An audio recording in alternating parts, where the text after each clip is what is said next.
Experts have said it takes 6 months to completely treat tuberculosis, stressing that TB is curable and preventable. Stakeholders sought to enhance accurate reporting on tuberculosis, TB, and promote the uptake of short-course tuberculosis preventive therapy. Nigeria has the highest burden of TB in Africa and 6th globally. These statistics pose a significant public health threat in the country.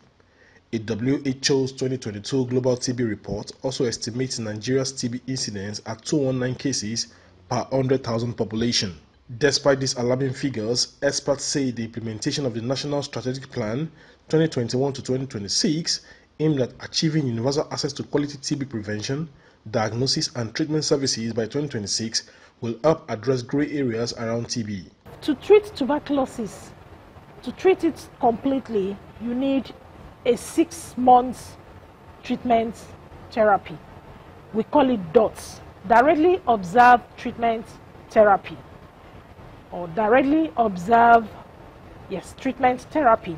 So this therapy, you have to take it. Even if after 1 month you're feeling okay, you don't need to stop that. You have to complete it. So patients, people, the populace, they need to be aware. Even if you are feeling okay, you're strong, you don't have to stop tuberculosis treatment. It's for 6 months and it has to be completed. Tuberculosis is curable. Curable in the sense that, yes, when you start the therapy, we monitor the treatment progress. If it is cut short, it's really going to, the patient may develop what we call the resistance case. And that resistant case is difficult to treat.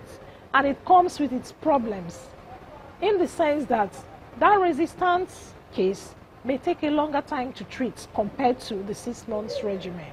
With Nigeria accounting for 11% of the world's missed TB cases, how well can children living with tuberculosis be identified? But sometimes with children, to get those informations are a little bit more challenging, except for people who are trained to particularly identify these symptoms. So one of the issues we have is basically, that's why we are trying to create more awareness concerning TB, so that people are aware of the basic symptoms. And when they can identify that to the child, the index of suspicion is high. Also, when it comes to the diagnosis, it's a little also difficult with getting diagnosis done for a child, because one of the primary biological specimens we require to do a test for TB is called the sputum. And a child is usually unable to produce sputum. Sometimes when they cough, they swallow their sputum. So it's difficult to assess that sputum to do a test.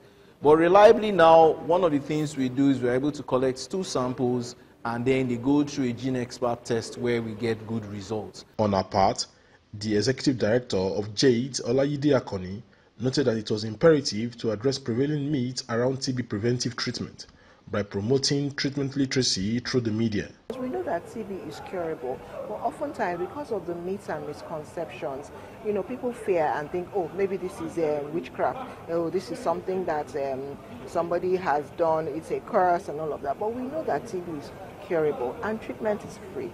And we as the media need to be at the forefront of communicating this information to our audiences. Sadly, what happens most times is that TB awareness is centered around World TB Day, which is celebrated once a year on March 24th. But beyond that, people need to know, people need to be informed, people need to be aware and be able to make informed choices about their health.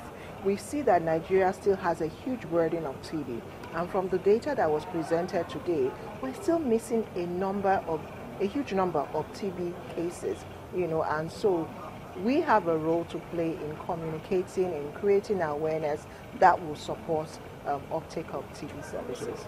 Despite being a significant public health challenge in Nigeria, with awareness culminated with government support, Nigeria would definitely achieve its TB target. From Abeokuta, the state capital, John Felix reporting for Galactic Television News.